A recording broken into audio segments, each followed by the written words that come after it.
What's up, everybody? Welcome to Podcast Now. I'm Alex, and in this video, I want to talk about Max at the end of Life is Strange Double Exposure Episode 2. So what I want to do in this video is kind of do the opposite of yesterday's video. Yesterday, we talked about Safi and some things that could be going on there. So now I want to kind of turn the page and talk about, okay, well, what if that stuff is wrong or only part of it is right? Like, what else could be happening in this game? And that does bring us to Max and what we see at the very end of Episode 2. So obviously, this video is going to contain spoilers, just so everybody knows. I think that's kind of obvious at this point. And what I want to talk about is the picture, right? The picture spins around of Max and Moses sitting there.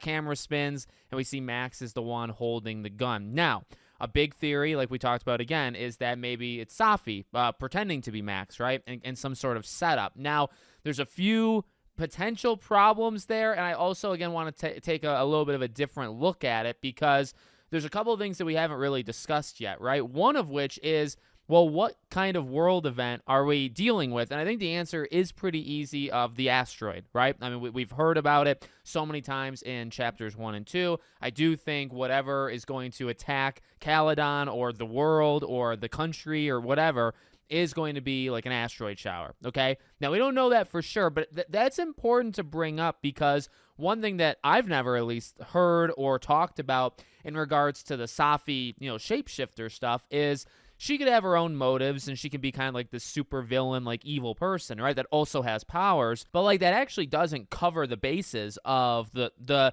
real world implications of time being manipulated, right? Like no matter what, now we're in like this, we're in this weird phase where it's like, okay, the whole idea of like the promotional trailers for this game is Max is trying to stop an impossible murder and trying to stop the Safi that is alive from dying like the dead Safi, right? And she has to find the murderer and make sure it doesn't happen. Well, now the murderer is potentially like 50-50. It's her. So it's like, okay, well, now so much of the promotional stuff going into the game really actually doesn't matter because right now, it's more about, is that actually Max? How do you protect Safi against yourself? You know what I mean? Like, how does any of that stuff actually work if you want to go down that path, right? But it also does ignore, all of the stuff ignores that I still think messing with time is going to have a real world implication, and they have hinted already multiple times at an asteroid, right? So I do think that's eventually coming, and that does lead me to kind of the next part of it. Well,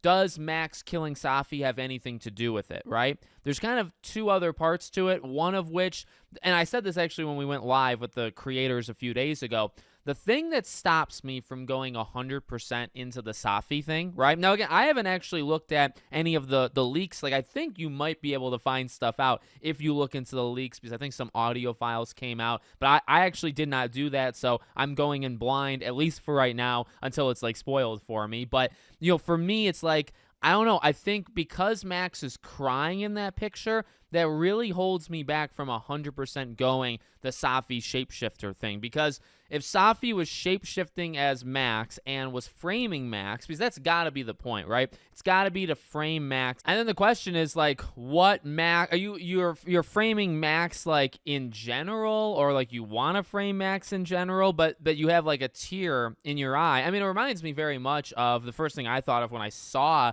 the scene play out in front of me was Chloe in the bathroom in Life is Strange. And I'm thinking, I guess, specifically episode 5, if you let her die, Max is sitting there, kind of rocking and covering her ears and, tears coming down her face. So, I don't know. I don't understand why you would shapeshift as her to then cry, because from that vantage, like that angle of looking at it, it feels like Max is very reluctant to pull the trigger and shoot because she has tears, right? Like she does not want to do it. She's almost reluctantly doing it because of blank, right? Now, I don't really know what the blank is. Could be something asteroid related, could be something to kind of keep the timelines in order. Like there's always a chance they go down that path, right? Where, that kind of veil where it seems like, people can maybe see the other side. Reggie, saw himself there and the flowers are growing where Safi's body was.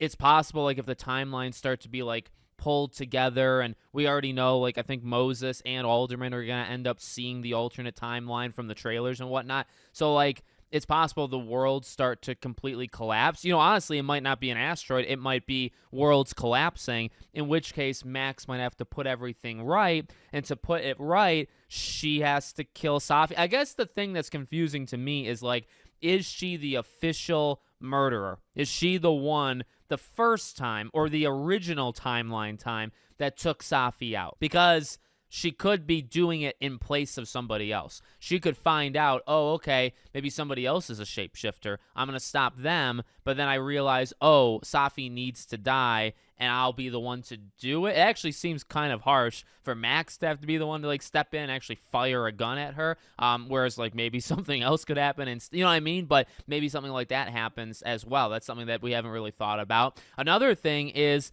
I've brought up a couple times in these videos, but I always love to hear you guys' opinion. So the Max in the Alive timeline seemingly is missing, okay? And there's a couple signs to that, one of which is her going into the house and commenting. It's at the end, I believe, of Chapter 2. And she says, like, the other version of her looks like she hasn't been here in several days, right? So that's one part to it, but then it's like, okay, well, where is she just in general? Like, she seemingly is not present.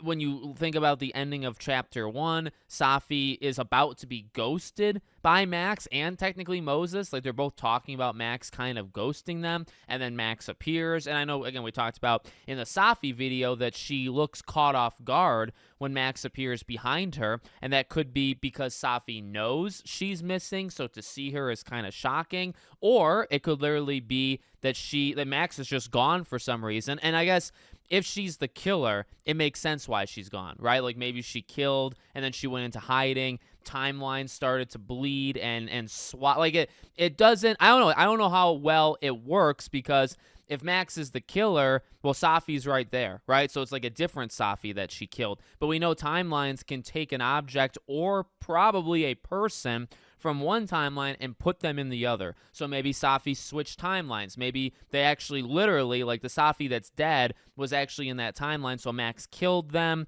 went into hiding, but then the Safi swapped, so Safi is technically still alive. There's a lot of ways it can still go, and, again, we've talked about a lot of the controversy around this game, and there is plenty of it, and there's plenty of reason to be mad. But when it comes down to the mystery part of things, it is really trippy. It's really, like, wild what they have already set up, and the ways that it can still go are a lot. It can be a shape-shifting, because you have the Reggie stuff, you have the Gwen stuff, of her being caught selling the drugs to kids, and it's like, well, if that's not her, how did somebody get footage of her? Well, it could be like a doppelganger, right? In fact, Max literally says doppelganger-itis, right? So they very well could be planting, the seeds of, like, yeah, there's a shapeshifter there. But that doesn't, even again, if that's true, it doesn't have to mean that Max isn't the killer. Max could still be the killer. That picture could technically still be accurate. You just don't know. We don't know a lot of the context behind it. And then the final kind of, like, weird thing, like, about the whole situation that was actually asked in my live stream a few days ago was, who's taking the picture, or how is the picture being taken? Because, it's Safi's camera in the dead timeline, right? And she takes the picture, and her second to last picture is the three of them. And then her final picture, the actual final picture, is the camera facing Max as she shoots. Now, the bullet has already left the gun because of the smoke. Max is crying, and, like, it's a pretty stable shot. But, like, the bullet has killed Safi, like, at this point. You know what I mean? So it's like she's sitting there like this, holding the camera as she's dead, and then, like, she drops the camera. Like, I guess that's possible, but, like, did somebody set up the camera? Like, are we doing a photo shoot opportunity? Like, what is actually going on? It could be as simple as just Safi holding it. She takes the picture. She wants to take the picture before Max shoots, but Max shoots before. She gets the photo off before she dies. Then she gets shot, and she drops the camera. And it can still look good, even though it was obviously, like, a tense situation or whatever. Like, I guess that's possible, but there might even be more there as well, right? Like, how did that picture actually get taken? So I just kind of wanted to throw this video together, let you guys kind of go wild in the comments. Again, like, me personally, I want to believe the shapeshifter stuff, but her crying is the biggest indicator to me that it might literally just simply be Max. That Max killed her, but there's a reason. She didn't just do it for fun, right? There's a reason behind it. The tear is the biggest thing to me because I just don't see why shape-shifting, being evil, I just don't know why you would cry, because then, I don't know, like, a cop asks Max, like, did you do it, and but you're crying here, like, were you, like, did you not want to do it, but you still did anyway? There's just no reason to really have the tear, you know what I mean, if you're framing somebody, because there's no difference between having the tear and not having the tear, because, like, the action is the same if you're doing it from, like, a villain perspective. If you're doing it from, that is just Max, and she doesn't want to do it, but she has to, then yeah, you would cry. And she has done that kind of before in similar situations. So that's kind of what holds me back. So let me know what you guys think in the comments. Make sure, as always, you're subscribed to the channel, bell icon turned on, and I hope to see you all on the next one.